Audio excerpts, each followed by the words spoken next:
মোস্তাফিজ যদি আইপিএল খেলতে আসে তবে সে যেন নিজ দায়িত্বে আসে, পরে কিন্তু দায়ভার ভারতীয়দের কেউ নেবে না। নতুন বাংলা শেখা শিশুও জানে এই কথা দিয়ে কাটার মাস্টারকে আসলে সাবধান করা হয়নি, রীতিমতো হুমকি দেয়া হয়েছে, সেটাও প্রাণনাশের। সভ্য দেশে এমন কিছু তো ফৌজদারি অপরাধ। যারা এসব বলেছে প্রকাশ্য মিডিয়ায়, তাদের বিরুদ্ধে প্রশাসন কি কোনো ব্যবস্থা নিয়েছে?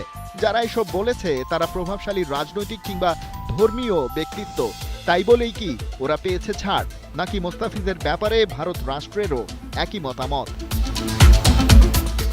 ভারতের বিষয় থাক, এবারে ঢাকায় ফেরা যাক। রবিবার সারাদিন আইসিসি বিসিবি মিটিং, এমন ভাইব পাওয়া গেলেও সবার অগোচরে ঘণ্টা দেড়েক চলেছে সেই রুদ্ধদ্বার বৈঠক।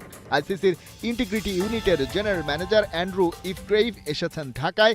তার সাথে আসার কথা ছিল এক ভারতীয়। তিনি আইসিসির ইভেন্টস অ্যান্ড কর্পোরেট কমিউনিকেশনসের general manager Gaurav Saxena. Mister Saxena visa জটিলতার কারণে শেষ পর্যন্ত আসতে পারেননি, তবে ভার্চুয়ালি ছিলেন আলোচনার টেবিলে।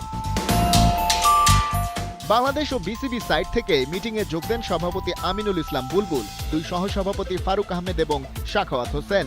তাদের সাথে cricket operations chairman Nazmul Abedin Fahim এবং চিফ এক্সিকিউটিভ নিজামুদ্দিন চৌধুরী। বোর্ডের head of security retired brigadier general Shamim ফরহাদও ছিলেন এই বৈঠকে।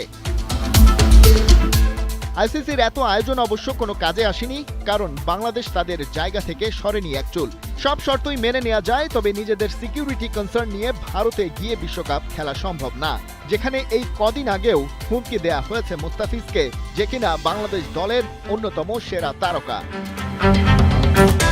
তবে এই আলোচনার ফলাফল বিসিবি আইসিসিকে জানিয়েছে ফিক্সচার মেলাতে দরকার হলে অন্য গ্রুপে স্থানান্তর করা যেতে পারে বাংলাদেশকে, এবং সবচেয়ে কম লজিস্টিক্স ফ্যাসিলিটি নিয়েও টাইগাররা খেলতে রাজি শ্রীলঙ্কায়।